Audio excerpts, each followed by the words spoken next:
En la frontera olvidada entre Durango y Zacatecas, existe un punto ciego en los mapas que el ejército marcó como zona de contención. Allí, algo que la biología moderna no puede explicar, cometió el error fatal de bajar de la sierra, creyendo que los guardianes del rancho eran simples mascotas y no máquinas de guerra. El informe oficial clasificó la masacre como un accidente, intentando borrar con fuego y burocracia los restos de una abominación que nunca debió existir. Enterraron la evidencia bajo toneladas de arena, pero olvidaron una lección básica: hay colmillos que no sueltan a su presa ni siquiera después de la muerte.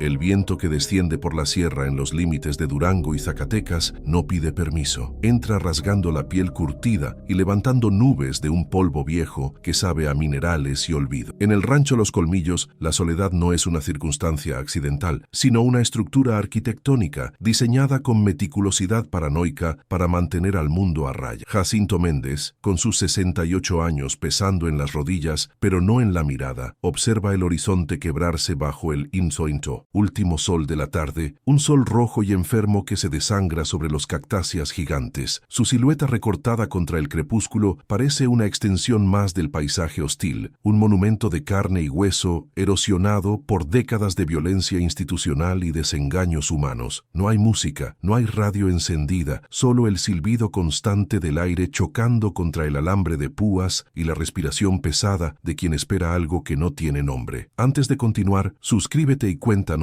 desde qué parte de México o del mundo estás viendo esto. El horror se vive distinto según la tierra que pisas. Las manos de Jacinto son un mapa geográfico de dolor y lecciones aprendidas a la mala, repletas de tejido cicatrizado que cuenta historias de colmillos, cuchillos y alambres oxidados. Cada línea blanca sobre su piel morena es un recordatorio de que la confianza es un lujo que un entrenador de unidades K9 no puede permitirse, mucho menos un hombre que decidió darle la espalda a la sociedad. Él se mira los nudillos deformados mientras ajusta los cerrojos de la entrada principal, un ritual mecánico que ejecuta con la precisión de una liturgia religiosa, verificando que el acero esté frío y firme. No busca protección para sí mismo, pues hace mucho que perdió el miedo a morir, sino que busca mantener intacto el santuario de sus bestias. Para él, esas manos no son herramientas de caricia, son instrumentos de control y disciplina, forjadas para sostener correas de cuero y sentir la tensión muscular de un ataque inminente antes de que suceda. El entorno del rancho es una declaración de guerra contra la vida cómoda. Es un terreno árido donde la vegetación ha tenido que desarrollar espinas y veneno para subsistir un día más bajo el sol implacable. La tierra está seca, agrietada como los talones de un peregrino, y el olor predominante es una mezcla ferrorosa de óxido, salitre y la orina territorial de los depredadores que habitan los caniles. Aquí, la civilización se siente como un sueño distante y ridículo, una mentira que se cuentan los hombres en las ciudades para no admitir que siguen siendo comida potencial. Jacinto camina por el perímetro, verificando las sombras que se alargan, consciente de que en estas montañas la ley federal no tiene jurisdicción, y las únicas reglas válidas son las de la cadena alimenticia. El aislamiento es absoluto, una burbuja de silencio donde cualquier ruido ajeno al viento se convierte inmediatamente en una señal de alarma biológica. Dentro de los corrales reforzados con malla ciclónica de calibre industrial, la matila de 7 presa canarios aguarda la cena con una paciencia que hiela la sangre de cualquier extraño. Varón, el macho alfa, es una masa titánica de músculo atigrado y cicatrices de batallas pasadas, cuya cabeza masiva descansa sobre sus patas delanteras mientras sus ojos ámbar siguen cada movimiento de Jacinto. No son mascotas, nunca lo fueron. Son máquinas biológicas perfeccionadas para la defensa y el ataque, seres que no conocen la duda moral ni la piedad. La relación entre el hombre y los perros no se basa en el cariño meloso de los parques urbanos, sino en un respeto mutuo forjado en la jerarquía y la violencia controlada. Jacinto los observa y entiende su lenguaje corporal mejor que el español. Una oreja girada, un labio levantado, la rigidez del lomo, todo comunica una lealtad que ningún ser humano fue capaz de ofrecerle en su vida anterior. La rutina en Los Colmillos es castrense. Una repetición incesante de tareas diseñadas para ocupar la mente y mantener los cuerpos listos para una guerra que nadie más ve. Jacinto corta la carne cruda con un cuchillo de carnicero desgastado. El sonido del acero contra el hueso resuena en la cocina de concreto desnudo, marcando el ritmo de su existencia solitaria. No hay lujos en su vida, su mobiliario es espartano y sus pertenencias se reducen a lo estrictamente funcional, reflejando la mentalidad de un hombre que siempre tiene una mochila lista para una evacuación que nunca llega. El olor a sangre fresca de las raciones despierta a los perros, pero ninguno ladra. Han sido entrenados para el silencio, para la emboscada, para ser sombras letales antes que alarmas ruidosas. Esa disciplina férrea es lo único que mantiene a Jacinto cuerdo, el orden impuesto sobre el caos natural de la sierra. El retiro de Jacinto no fue una jubilación dorada con reloj de oro y apretón de manos. Fue una huida necesaria de la podredumbre que infectaba las instituciones policiales en los años 90. Recordar aquellos tiempos le provoca un sabor amargo en la boca, una bilis que sube al pensar en los expedientes cerrados por dinero y en los compañeros que vendían su placa al mejor postor del cártel. Eligió los perros porque los perros no aceptan sobornos, no mienten sobre sus intenciones y cuando atacan lo hacen de frente, mirándote a los ojos sin hipocresía. Su exilio en esta fortaleza de la frontera estatal es su manera de purgarse, de vivir bajo un código de honor que ya no existe allá afuera, donde la palabra de un hombre vale menos que el casquillo de una bala percutida. Aquí, rodeado de colmillos y lealtad instintiva, ha encontrado una paz tensa, armada y vigilante. La arquitectura del lugar sugiere que Jacinto no intenta mantener a sus perros dentro para que no escapen, sino que ha construido una fortaleza para evitar que algo entre. Los muros son altos, coronados con vidrios rotos y alambre de concertina que brilla maliciosamente bajo la luz de la luna naciente. Hay focos halógenos distribuidos estratégicamente para eliminar puntos ciegos, aunque rara vez los enciende para no delatar su posición en la inmensidad negra del desierto. Esta paranoia constructiva es el síntoma visible de un trauma profundo, la certeza inquebrantable de que la seguridad es una ilusión temporal y que las barreras físicas son lo único que separa al hombre de la barbarie. Cada poste, cada soldadura en las rejas ha sido revisada por él personalmente, obsesionado con la integridad estructural de su pequeño reino de aislamiento y furia contenida. Con la caída de la noche, el frío del desierto desciende con una rapidez brutal, calando los huesos y haciendo crujir las láminas del techo de la cabaña principal. Jacinto se sienta en su porche, envuelto en una chamarra militar vieja que todavía conserva parches deshilachados de su antigua unidad, y enciende un cigarrillo de tabaco negro sin filtro. El humo se eleva, denso, mezclándose con la niebla baja que comienza a arrastrarse por el suelo como una criatura viva buscando calor. Es en estas horas muertas cuando la mente traiciona, cuando los recuerdos de operativos fallidos y cuerpos destrozados intentan escalar las defensas de su memoria. Sin embargo, él permanece estoico, una estatua de vigilancia eterna, con la escopeta recortada apoyada casualmente contra la silla, siempre al alcance de la mano, siempre cargada con postas. El silencio de la sierra es engañoso. Nunca es una ausencia total de sonido, sino una capa de ruidos sutiles que solo el oído entrenado puede decodificar y clasificar por nivel de amenaza. Se escucha el rasgueo de insectos acorazados, el ulular lejano de un tecolote y el crujido de las piedras enfriándose tras el calor del día. Pero esta noche hay una densidad diferente en el aire, una pesadez eléctrica que eriza el vello de la nuca y hace que la garganta se seque instintivamente. Jacinto conoce los ritmos de su tierra, sabe cuándo los coyotes deben aullar y cuándo deben callar, y la ausencia de los sonidos habituales es más perturbadora que cualquier grito. Es una calma tensa, preñada de malas intenciones, como si el desierto mismo estuviera conteniendo la respiración ante la llegada de algo que no pertenece al orden natural de las cosas. Desde los caniles no llega el sonido habitual de los perros acomodándose para dormir o royendo los últimos huesos de la cena, sino una quietud absoluta y vigilante. Varón está de pie, rígido como una gárgola, con la nariz pegada a la malla ciclónica, olfateando una corriente de aire que trae información indescifrable para el humano, pero clara para la bestia. Jacinto apaga el cigarrillo contra la suela de su bota, aplastando la brasa con una deliberación lenta, y se pone de pie, sintiendo cómo sus viejas heridas palpitan con el cambio de presión atmosférica. No hay nada visible en la oscuridad más allá de las cercas, solo la negrura insondable del campo mexicano, pero su instinto, afilado por años de supervivencia, le grita que la soledad nada ha terminado. Algo ha cambiado en la ecuación de la noche, y el silencio antes de la tormenta está a punto de romperse. La noche del 24 de octubre de 1998 cae sobre el rancho Los Colmillos con un peso específico, una oscuridad sólida y sin luna que parece devorar incluso el brillo de las estrellas lejanas. No es una noche cualquiera en la sierra. La atmósfera se siente densa, cargada de una electricidad estática que eriza la piel y hace que el aire se sienta difícil de respirar, como si el oxígeno hubiera sido reemplazado por algo más antiguo. Jacinto se despierta de golpe, no por un ruido estruendoso, sino por la repentina y total ausencia de los sonidos habituales del desierto, ese vacío auditivo que en la guerra siempre precede a la emboscada. Su reloj biológico, calibrado por años de vigilia forzada en selvas y montañas hostiles, le indica que son las 3 de la madrugada, la hora del muerto, el momento exacto en que la realidad se vuelve permeable y las pesadillas tienen permiso para cruzar al plano físico. El silencio se rompe, pero no con los ladridos frenéticos que cualquier perro doméstico lanzaría ante un intruso, sino con un sonido mucho más perturbador y primitivo. Desde los caniles blindados llega una vibración de baja frecuencia, un gruñido unísono y gutural que parece emanar de las entrañas de la tierra misma, resonando en el pecho de Jacinto como un tambor de Minjometsim. Guerra. No es el sonido de la alarma, es el sonido de la confirmación. Sus 7 presa canarios no están advirtiendo sobre una posibilidad, están comunicando una certeza absoluta de amenaza inminente. Varón, el líder, no ladra porque los depredadores alfa no necesitan hacer ruido para demostrar su fuerza. Solo las presas hacen ruido cuando tienen miedo, y lo que está ocurriendo allá afuera no tiene nada que ver con el pánico, sino con la defensa territorial llevada al extremo. El cuerpo de Mindomesinton, Jacinto reacciona antes que su mente consciente, activando una secuencia de movimientos musculares grabados a fuego durante sus años en las unidades de operación encubierta. El corazón le golpea las costillas con violencia, bombeando adrenalina fría que agudiza su visión en la penumbra y hace que sus manos dejen de temblar por la edad para recuperar la firmeza letal de la juventud. Siente un sudor helado bajándole por la columna vertebral, ese síntoma inconfundible del trastorno de estrés postraumático que le grita que el pasado ha vuelto para cobrar una deuda pendiente. No es miedo a morir lo que lo paraliza momentáneamente al borde de la cama, es el terror de reconocer esa sensación específica en el estómago, el mismo nudo visceral que sintió años atrás cuando vio cosas que los informes oficiales decidieron borrar con tinta negra y amenazas de corte marcial. Sin encender una sola luz que pueda delatar su posición dentro de la cabaña, Jacinto se desliza hacia el armario de metal donde guarda su única compañera fiel en estas soledades. Sus dedos, callosos y deformados por el trabajo duro, encuentran el acero frío de la escopeta recortada calibre 12, un arma ilegal y brutal diseñada para el combate a corta distancia, no para la caza deportiva. Carga los cartuchos de posta con una metodología ciega y rítmica. Cada clac-clac del mecanismo es una oración pagana que busca protección en la pólvora y el plomo. La familiaridad del peso del arma en sus manos le devuelve un poco de control, anclándolo al presente físico, mientras su mente lucha por no ser arrastrada hacia los recuerdos fragmentados de cuerpos destrozados y selvas que susurraban en lenguas muertas. Al abrir la puerta trasera que da al patio de los caniles, el viento del desierto lo golpea en la cara, pero esta vez no trae polvo, sino un olor que hace que se le revuelva el estómago. Es una mezcla nauseabunda de almizcle rancio, carne en descomposición y algo químico, parecido al azufre o al cobre de 1900.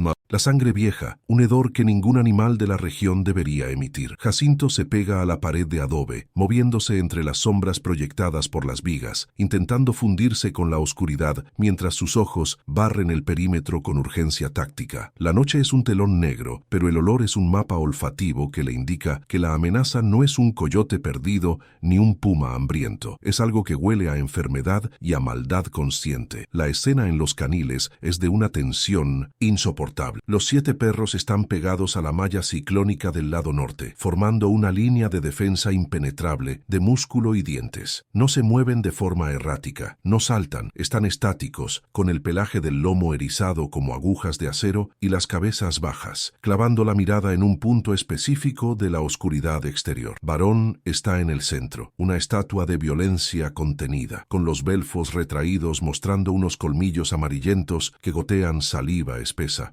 anticipando el sabor de la presa. Jacinto entiende al instante que sus perros no están asustados, están ofendidos. Alguien o algo ha violado su perímetro sagrado y ellos están esperando la orden o la oportunidad para ejecutar la sentencia de muerte que sus instintos dictan. Jacinto avanza con la escopeta pegada al hombro, sus botas apenas haciendo ruido sobre la tierra compactada, hasta que su vista se ajusta lo suficiente para distinguir el detalle que hiela su sangre. El portón principal del área de los caniles, una estructura de acero reforzado diseñada para contener la fuerza de bestias de 60 kilos, no está simplemente abierto, ha sido manipulado. El candado de alta seguridad no fue cortado con cizallas ni reventado a golpes. El pasador de acero sólido está doblado hacia afuera, retorcido como si fuera plastilina caliente por una fuerza de tracción imposible. Lo más aterrador es que la puerta está entreabierta hacia el exterior, lo que significa que el intruso no solo tiene una fuerza descomunal, sino que posee la destreza manual y la inteligencia cognitiva para entender cómo funciona un cerrojo humano. La evidencia física de la intrusión desencadena en Jacinto una cascada de deducciones lógicas que su cerebro se niega a aceptar por las implicaciones que conllevan. Un animal salvaje empuja, rasguña o muerde, pero no manipula mecanismos de cierre con esa precisión quirúrgica. Eso requiere dedos, requiere pulgares oponibles y una comprensión de la causa y efecto. La idea de que sea un humano es descartada casi de inmediato por la fuerza necesaria para doblar el metal de esa manera, dejando solo una opción que lo arrastra de vuelta al horror de sus misiones clasificadas. El frío de la noche se intensifica, calando hasta la médula, mientras Jacinto comprende que las historias de los lugareños sobre brujos y nahuales quizás eran interpretaciones folclóricas de una realidad biológica mucho más aterradora y tangible. Un destello de memoria lo golpea con la fuerza de un culatazo. La imagen repentina de una patrulla en la selva lacandona, años atrás, y los cuerpos de sus compañeros colgando de los árboles como frutas podridas. Recuerda las marcas en la piel de los cadáveres, garras que parecían manos, mordidas que no encajaban con la dentadura de ningún jaguar o pecarí conocido por la zoología moderna. Ese recuerdo, que había mantenido enterrado bajo capas de alcohol y aislamiento, brota ahora con una claridad dolorosa, superponiéndose a la realidad del rancho. La respiración de Jacinto se vuelve superficial y rápida. El pánico intenta tomar el control de sus extremidades, pero la presencia de sus perros, firmes y listos para el combate, actúa como un ancla que le impide ahogarse en el trauma del pasado. Entonces, la sombra se separa de la oscuridad del muro perimetral, una silueta que desafía la anatomía y la lógica visual, recortándose contra el cielo estrellado que empieza a clarear mínimamente. La criatura se alza sobre el muro de 3 metros con una agilidad obscena, posándose en cuclillas sobre el borde lleno de vidrios rotos, sin parecer notar el dolor. No es un lobo, aunque tiene pelo. No es un hombre, aunque sus extremidades tienen la proporción y la articulación de un ser bípedo. Es una masa grotesca de músculo mal formado, con una columna vertebral que se arquea de manera antinatural y una cabeza que parece demasiado grande para su cuello, oscilando con movimientos espasmódicos mientras escanea el patio interior con una curiosidad depredadora. El hedor se vuelve insoportable ahora que la criatura está más cerca, una bofetada química que hace lagrimear los ojos de Jacinto y confirma sus peores sospechas. Puede ver, gracias a la luz tenue de un foco lejano, la textura de la piel de la cosa, parches de pelaje sarnoso y duro cubriendo una piel grisácea y costrosa, llena de cicatrices y nódulos purulentos. No hay nada místico en su apariencia, no hay magia ni brillos sobrenaturales. Es un organismo biológico, un depredador evolutivo que parece haber sido ensamblado con las sobras de otras especies. Sus manos, largas y terminadas en garras negras y curvas, se aferran al concreto del muro con una fuerza que hace crujir la estructura, preparándose para descender al territorio que cree suyo por derecho de fuerza. La criatura comete entonces el error que le costará caro, impulsada por una arrogancia nacida de años de ser el depredador alfa indiscutible de la región sin oposición real, ignorando la postura de combate de los perros y subestimando la capacidad letal de una manada coordinada. La bestia emite un siseo que suena casi como una risa humana distorsionada. Cree que los perros son comida fácil, aperitivos ruidosos que huirán ante su presencia, o quizás busca intimidar al humano que observa desde las sombras. Con un movimiento fluido y terrorífico, el intruso se deja caer hacia el interior del patio blindado, cerrando voluntariamente su propia vía de escape y entrando en la arena de gladiadores que Jacinto había construido no para contener perros, sino para situaciones es exactamente como esta. Jacinto levanta la escopeta, apuntando al centro de masa de la criatura, mientras aterriza con un golpe sordo y pesado sobre la tierra del patio, levantando una nube de polvo. Su dedo índice acaricia el gatillo, listo para liberar la lluvia de plomo, pero se congela en el último segundo, paralizado por una mezcla de duda táctica y fascinación mórbida. Si dispara ahora, corre el riesgo inminente de herir a sus propios perros, que ya están cerrando el círculo alrededor del intruso, moviéndose con una sincronización telepática. El exmilitar se ve obligado a convertirse en espectador, a bajar el cañón unos centímetros y observar cómo la naturaleza sigue su curso violento, atrapado entre el deber de proteger a sus animales y la necesidad visceral de ver si esta cosa puede sangrar. El enfrentamiento comienza con un silencio absoluto que es más aterrador que cualquier rugido. La criatura se yergue en toda su estatura, casi 2 metros de pesadilla biológica, y mira a Varón directamente a los ojos. Hay una inteligencia perversa en la mirada de la bestia, unos ojos humanos inyectados en sangre y locura, atrapados en un cráneo bestial, que parecen reconocer la jerarquía del perro. Pero Varón no retrocede, no baja la mirada ni muestra el cuello en señal de sumisión. Al contrario, el perro emite un sonido bajo, una sentencia de muerte, y da un paso adelante, rompiendo la burbuja de intimidación sobrenatural que la criatura solía proyectar. Jacinto siente un escalofrío de orgullo y terror al ver que sus hijos no ven un monstruo, solo ven carne invasora que debe ser eliminada. El conflicto interno de Jacinto es devastador. Cada fibra de su ser le grita que debe intervenir, que debe vaciar el cargador y acabar con la abominación antes de que toque a uno de sus perros. Siente la culpa del sobreviviente arañando su garganta, la responsabilidad de haber traído a estos animales a una guerra que no es suya, de usarlos como escudo contra sus propios demonios. Sin embargo, sabe que intervenir ahora rompería la dinámica de la manada, distraería a los perros y podría causar más muertes. La disciplina militar se impone sobre el sentimiento paternal. Se obliga a mantener la posición, respirando el aire viciado, con los ojos clavados en la escena dantesca, testigo mudo de un ritual antiguo que está a punto de teñir la tierra de rojo. La tensión se rompe no con un grito, sino con el sonido húmedo y crujiente del primer impacto físico, cuando la criatura lanza un zarpazo que rasga el aire buscando la cabeza de Varón. El perro esquiva con una velocidad imposible para su tamaño y contraataca lanzándose directamente hacia la garganta del monstruo, mientras el resto de la manada se abalanza sobre las extremidades de la bestia. El patio se convierte en un torbellino de polvo, sangre y rugidos, una danza macabra de violencia donde las leyes de la física y la biología chocan brutalmente. Jacinto observa con el corazón detenido cómo el mito se enfrenta a la realidad, sabiendo que pase lo que pase en los próximos minutos, el mundo que conocía ha dejado de existir para siempre y el horror real acaba de comenzar. ¿Te está gustando esta historia? Deja un like y suscríbete al canal. Ahora continuamos con el vídeo. El sonido húmedo del músculo desgarrándose en el patio actúa como una aguja hipodérmica que inyecta un recuerdo directo en la corteza cerebral de Jacinto, disolviendo el aire seco de Durango para reemplazarlo con la humedad asfixiante de la selva lacandona. El año de 1989 se estrella contra el presente con la fuerza de un tren de carga, trayendo consigo la sensación fantasma del lodo succionando sus botas y el peso de un chaleco táctico que ya no existe. De repente, ya no está de pie en su porche seguro. Está agazapado entre la maleza densa de Chiapas, observando cómo una patrulla de 6 hombres se disuelve en una niebla roja y sombras que gritan. La criatura que lucha contra Varón se mueve con el mismo ritmo espasmódico y descoyuntado que aquellas cosas que descendieron del dosel esa noche fatídica, borrando la línea entre el trauma del pasado y la violencia absoluta de la hora. La misión original había sido vendida al escuadrón como una operación de erradicación estándar, un búsqueda y destrucción, dirigido a un laboratorio clandestino supuestamente operado por una facción del cártel que experimentaba con químicos desconocidos. Se movían a través del infierno verde del sureste con la arrogancia típica de los hombres que creen ser los depredadores alfa, armados con fusiles alemanes y el respaldo inútil del gobierno federal. Jacinto recuerda el calor opresivo, una manta térmica que hacía que el sudor pegara el uniforme a la piel como una segunda capa de dermis irritante. Pero más que el calor, recuerda el silencio absoluto de la fauna. Los monos habían desaparecido, las aves habían enmudecido y la selva se sentía vacía, como si la naturaleza misma hubiera retirado a sus hijos para protegerlos de una abominación que patrullaba el sector. Al llegar a las coordenadas indicadas por inteligencia, lo que encontraron no fue fue un laboratorio de cocaína ni sembradíos de amapola, sino una aldea remota que había sido convertida en un matadero a cielo abierto. No había casquillos percutidos en el suelo, ni señales de fuego cruzado, solo cuerpos desmembrados con una violencia que desafiaba la comprensión forense tradicional. Las chozas de madera estaban intactas, pero sus habitantes habían sido abiertos en canal y colgados de los árboles como advertencias grotescas o despensas macabras. El olor era una mezcla dulce y metálica de sangre coagulada y vísceras expuestas al sol tropical. Un hedor que se pegaba al paladar y que Jacinto todavía puede saborear cuando cierra los ojos. Fue allí donde su perro de entonces, un pastor belga llamado Sargento, comenzó a gemir con un miedo que no era canino, sino existencial.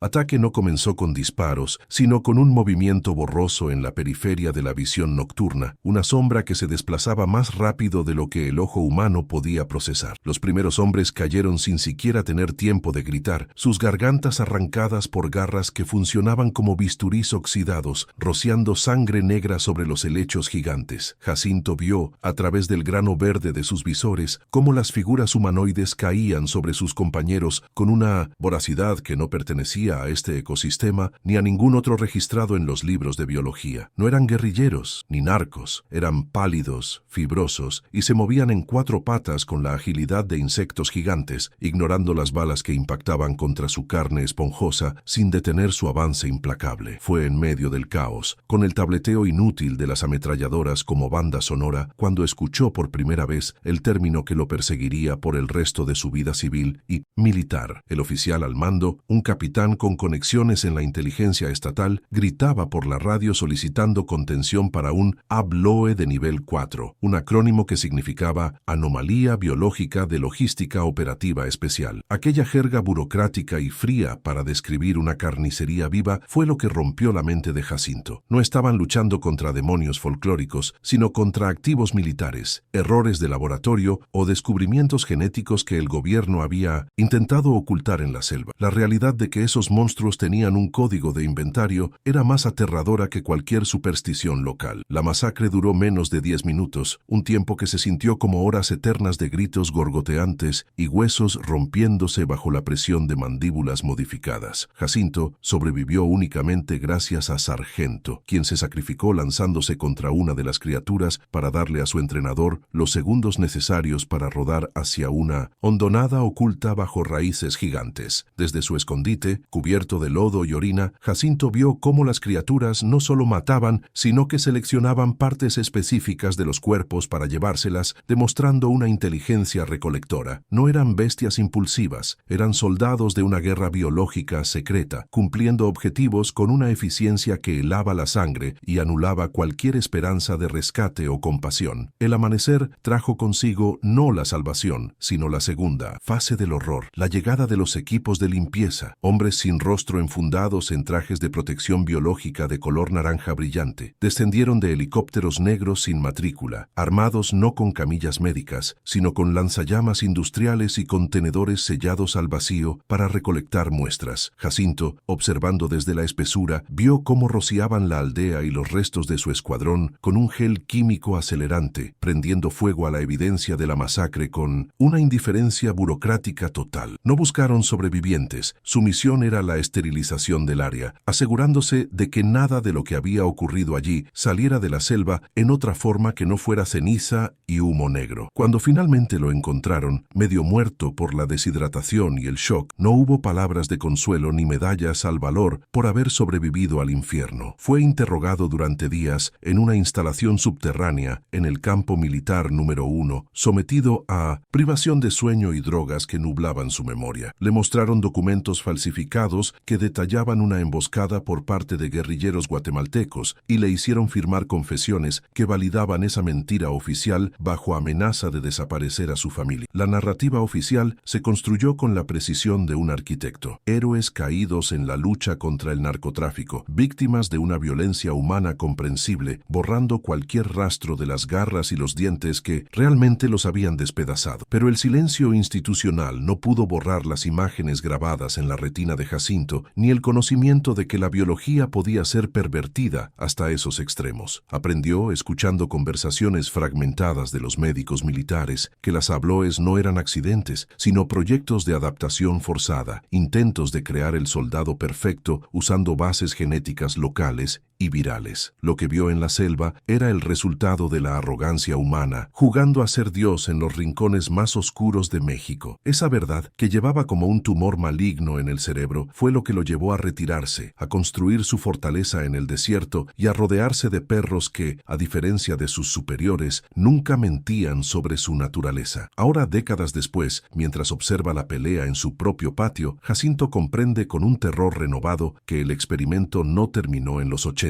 ni se quedó confinado en el sur. La criatura que lucha contra Varón comparte la misma morfología básica, la misma resistencia al dolor y la misma ferocidad calculada que las cosas de la selva. Los detalles físicos son innegables: la extensión de los brazos, la curvatura de la columna, la forma en que utiliza las garras para destripar. No es un nahual místico nacido de la leyenda, es una evolución o una descendencia directa de aquellos Abloes, una prueba viviente de que la infección se ha extendido o ha sido trasplantada deliberadamente al norte del país. El horror progresivo de la escena se amplifica cuando Jacinto nota algo que no había visto en la oscuridad de la selva. La criatura tiene cicatrices quirúrgicas antiguas en los costados. Bajo el pelaje sarnoso y la mugre hay líneas rectas y pálidas que denotan intervenciones médicas, suturas hechas por manos humanas en algún momento de su desarrollo. Esto confirma que la bestia no es un producto de la naturaleza salvaje, sino un fugitivo o un activo liberado de algún laboratorio olvidado en la sierra. La implicación es devastadora. No se trata de un monstruo solitario que vaga por el mundo, sino de una propiedad gubernamental o corporativa que ha regresado para cazar en el mundo real. La batalla en el patio llega a un punto crítico cuando dos de los perros logran inmovilizar las piernas de la criatura, permitiendo que Varón se lance hacia la garganta expuesta. El sonido que emite la bestia no es un rugido animal, sino una vocalización distorsionada que suena horriblemente humana, una mezcla de sorpresa y dolor articulado. Es el mismo sonido que hacían los soldados moribundos en la selva, un recordatorio de que dentro de esa carcasa monstruosa podría haber restos de ADN humano, o peor aún, una conciencia humana atrapada y torturada. Jacinto siente náuseas al reconocer esa humanidad latente en el monstruo, una perversión que hace que matarlo sea un acto de piedad necesaria. El recuerdo del olor a carne quemada en Chiapas se mezcla con el olor real de la sangre fresca en el rancho, creando un puente sensorial que colapsa el tiempo. Jacinto se da cuenta de que su vida ha sido un círculo perfecto de violencia, huyendo de una pesadilla solo para encontrarla esperándolo en la puerta de su refugio final. La limpieza que presenció en el pasado, el encubrimiento sistemático, todo fue en vano porque la naturaleza siempre encuentra una manera de romper las jaulas y exponer los pecados enterrados. La limpieza nunca fue completa, solo fue una pausa, un paréntesis en una oración de muerte que ahora se está terminando de escribir en su propiedad. Mientras observa, Jacinto ve una garra de la criatura arrancar un trozo de oreja de uno de los perros, y la sangre brota negra y espesa bajo la luz de la luna. No es roja como la de los canes, es oscura, casi como aceite de motor, sugiriendo una fisiología alterada por químicos y mutágenos. Este detalle visual, pequeño pero significativo, valida todas sus pesadillas. La criatura es una máquina biológica diseñada para resistir el daño y continuar operando. La fragilidad de la carne normal no se aplica aquí, y eso significa que sus perros, por valientes que sean, están luchando contra una desventaja tecnológica y genética insuperable si la pelea se prolonga demasiado. La culpa, que había estado latente bajo capas de disciplina, estalla en el pecho de Jacinto. Él sabía que esto existía, sabía que los monstruos eran reales y tenían número de serie, y sin embargo, eligió esconderse en lugar de exponer la verdad. Cada persona desaparecida en la región, cada historia de ataques de animales en los periódicos locales, ahora pesa sobre su conciencia como una lápida. Él permitió que el secreto sobreviviera al guardar silencio, convirtiéndose en cómplice pasivo de la misma maquinaria que destruyó a su unidad. La batalla frente a sus ojos no es solo por supervivencia física, es un juicio moral donde sus perros están pagando el precio de su cobardía histórica. Con un temblor que no puede controlar, Jacinto reafirma el agarre en su escopeta, sabiendo que ya no puede ser un espectador pasivo en esta repetición de la historia. La selva le enseñó que dudar es morir y que la única forma de detener a un Abloe es con una destrucción total y absoluta de su sistema nervioso central. No puede permitir que los equipos de limpieza vengan a su rancho. No puede permitir que borren a sus perros como borraron a sus hombres. Esta vez no habrá helicópteros negros llevándose la evidencia sin pelear. Esta vez el horror tendrá un testigo que se niega a cerrar los ojos. La criatura logra sacudirse a uno de los perros con una fuerza brutal, lanzándolo contra la pared de concreto con un crujido seco que rompe el corazón de Jacinto. El aullido de dolor del animal es el catalizador final, la chispa que quema el miedo y deja solo una ira fría y calculadora. Jacinto avanza hacia la luz, saliendo de las sombras protectoras del porche, decidido a intervenir en la danza de la muerte. Ya no es el recluta asustado de 1989, es un viejo con nada que perder, enfrentando al fantasma que ha vivido bajo su cama durante 30 años. El pasado y el presente convergen en el cañón de su arma mientras alinea la mira con la cabeza deforme de la bestia, que ahora lucha por mantener a raya a Varón. La revelación final de este bloque de memoria no es solo qué es la criatura, sino qué es Jacinto. Él es el guardián que falló una vez y el destino, con su sentido del humor cruel, le ha dado una segunda oportunidad para cerrar el expediente con sangre. El monstruo gira la cabeza. Sus ojos humanos y locos se encuentran con los de Jacinto y en ese instante de conexión ambos reconocen al enemigo, el producto del pecado y el pecador que sobrevivió para contarlo. El estruendo del disparo de la escopeta rompe la noche, pero el resultado no es la muerte instantánea que Jacinto esperaba, sino un chillido agudo